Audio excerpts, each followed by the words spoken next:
नमस्कार दोस्तों, मैं अपने YouTube चैनल साहित्यिक कृतिक में आपका स्वागत करती हूँ। आज हम एसएसटी के चैप्टर वाइज एमसीक्यूज़ को देखेंगे। जैसे कि आप लोगों को पता है कि हमने हिंदी पेडागोजी और सीडीबी के पेडागोजी को भी कराया है चैप्टर वाइज एमसीक्यूज़ को। और आज का एक नया टॉपिक है एसएसटी का, जो पहले चैप्टर से हम एमसीक्यूज़ को देखेंगे। अगर आप चैनल पे नए हैं तो चैनल को सब्सक्राइब लाइक ज़रूर करें, ताकि मैं वीडियो जब भी अपलोड करूं उसका नोटिफिकेशन आप लोगों को मिलता रहे। तो आज का एक नया टॉपिक है हिस्ट्री का, कब कहाँ कैसे। उस चैप्टर से हम जितने भी महत्वपूर्ण एमसीक्यूज़ हैं उसको देखेंगे, जिसमें पहला आज का प्रश्न है, निम्न में से कौन सा एशियाटिक सोसाइटी ऑफ बंगाल का संस्थापक था। ऑप्शन पहले में है अलेक्जेंडर कनिंघम, दूसरा है विलियम जोन्स, तीसरा है जेम्स प्रिंसेप और चौथा है लॉर्ड कैनिंग। इसमें सही उत्तर है विलियम जोन्स। जो एशियाटिक सोसाइटी ऑफ बंगाल की संस्थापक थे वो विलियम जोन्स थे। इसका सही उत्तर है दूसरा। अगला प्रश्न है, निम्न कथनों पर विचार कीजिए।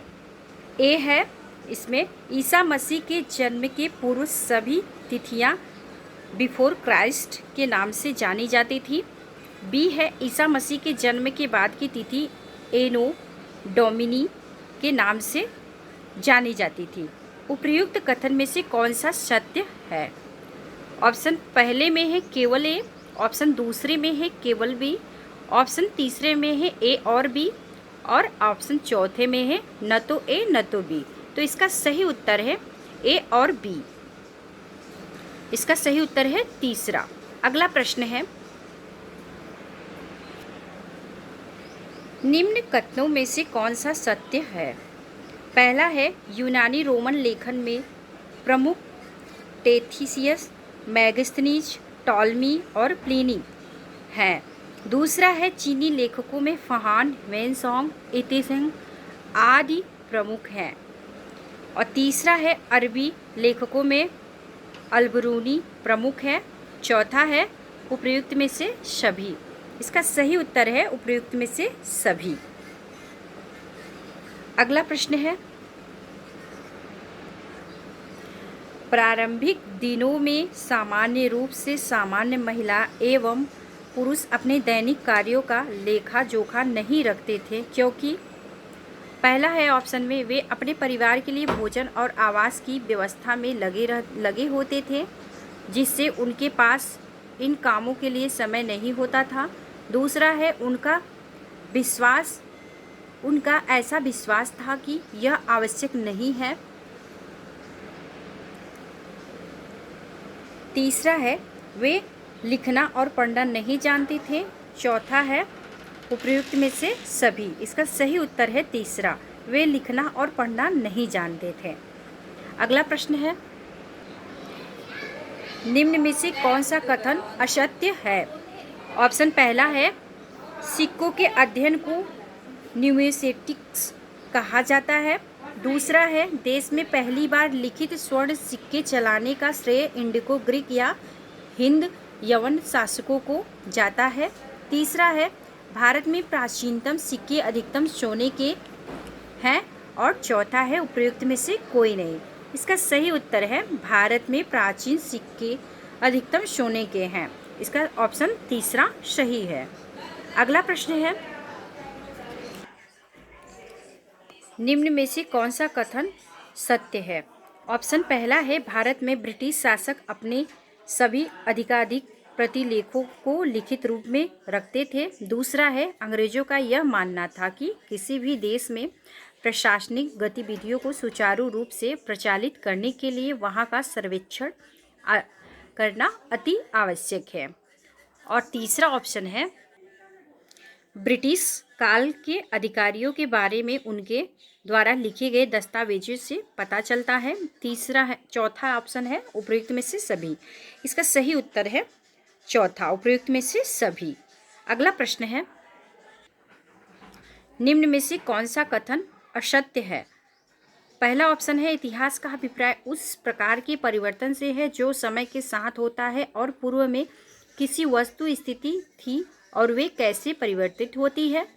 दूसरा ऑप्शन है ब्रिटिश इतिहासकार के द्वारा भारत के इतिहास के बारे में कहा गया है कि प्रत्येक गवर्नर जनरल का प्रशासन महत्वपूर्ण था।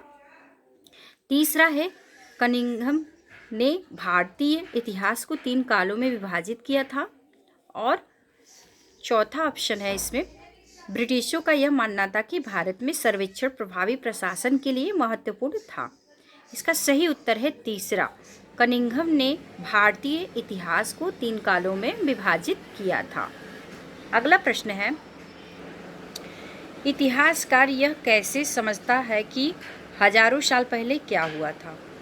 ऑप्शन पहला है क्योंकि पूर्व के हथियार शस्त्र मृदभांड आभूषण आदि अवशेष के रूप में बचे हैं।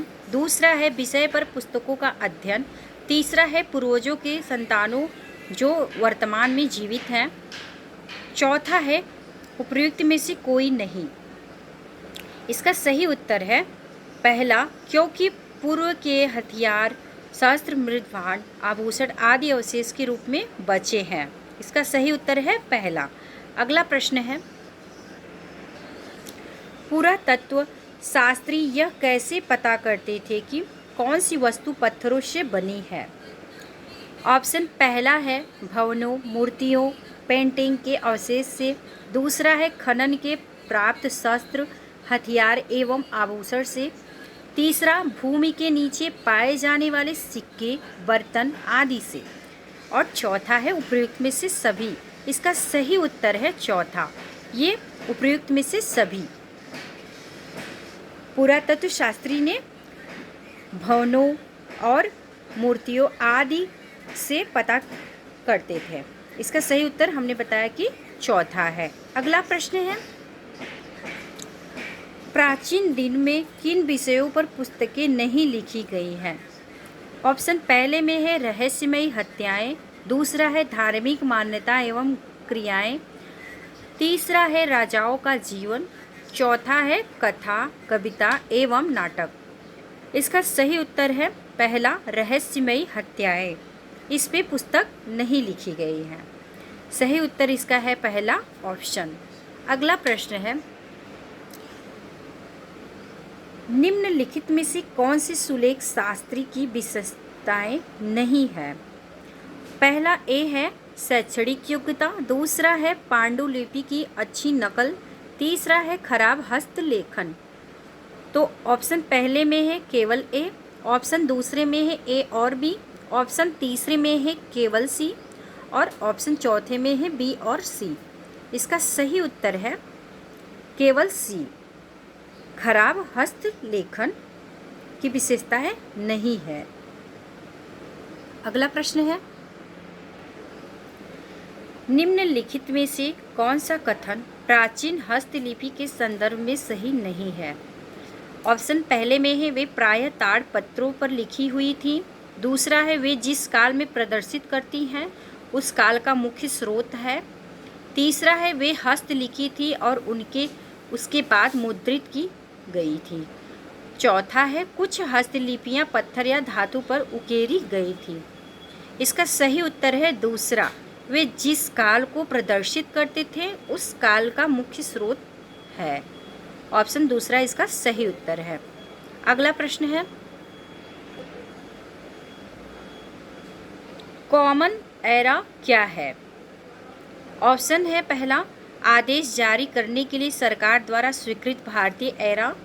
दूसरा है हिंदू एरा और इस्लामिक एरा के सम्मिश्रण से विकसित एक नया एरा है।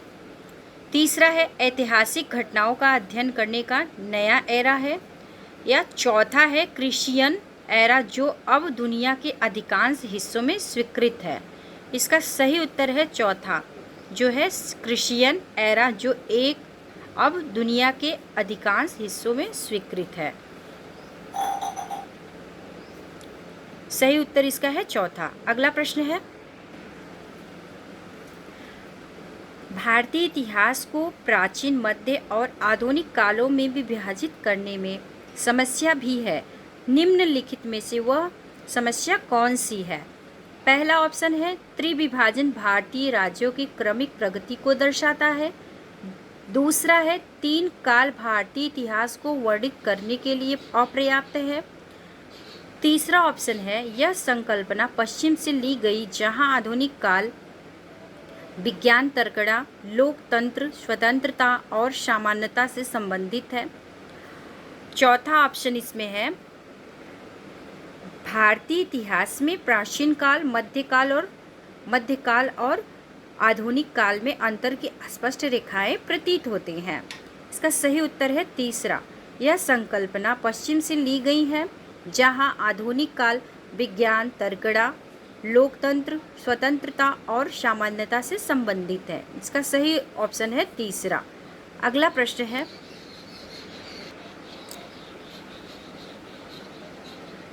ऐतिहासिक स्थल वह है जहां।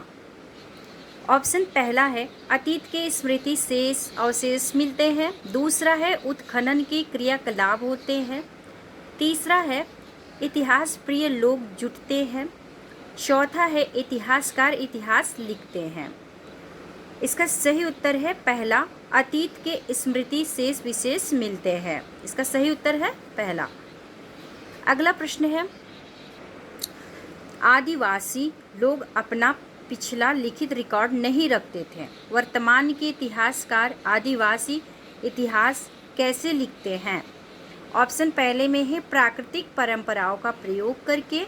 ऑप्शन दूसरा है ऑप्शन आदिवासी पौराणिक कथाओं का प्रयोग करके। तीसरा है पुरातात्विक स्रोत का प्रयोग करके और चौथा है वाचिक परंपराओं का प्रयोग करके। इसका सही उत्तर है चौथा, वाचिक परंपराओं का प्रयोग करके। अगला प्रश्न है सन 2012 को निम्नलिखित में से किस प्रकार से भी लिखा जा सकता है? ऑप्शन पहले में है AD 2012, दूसरा है AP 2012, तीसरा है BC 2012, चौथा है EC 2012। इसका सही उत्तर है AD 2012। सन 2012 को AD लिखा जा सकता है। इसका सही उत्तर है पहला। ठीक है दोस्तों, फिर मिलते हैं नेक्स्ट वीडियो में नेक्स्ट चैप्टर को लेके। अभी तक वीडियो में बने रहने के लिए आप लोगों का बहुत बहुत धन्यवाद।